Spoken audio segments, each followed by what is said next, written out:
Rajput news کے ساتھ میں ہوں شہنیلا ایاز۔ خبر شامل کریں گے قصور سے۔ اور صدر دیوان پر سر عام بجلی چوری، دکانداروں کو سمجھانے پر بھی کوئی بات نہ بنی، انتظامیہ خاموش تماشائی۔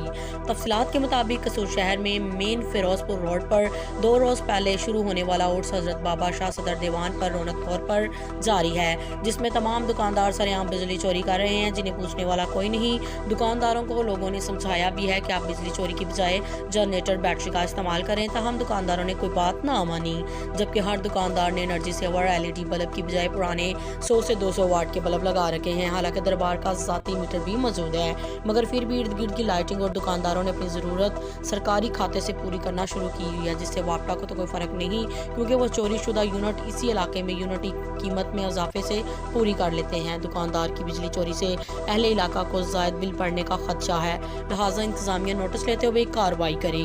کیمرہ ٹیم کے ساتھ Asghar Ali, deputy bureau chief, Rajput news, Chunian. تازہ ترین اپڈیٹس کے لیے دیکھتے رہیں راجپوت نیوز۔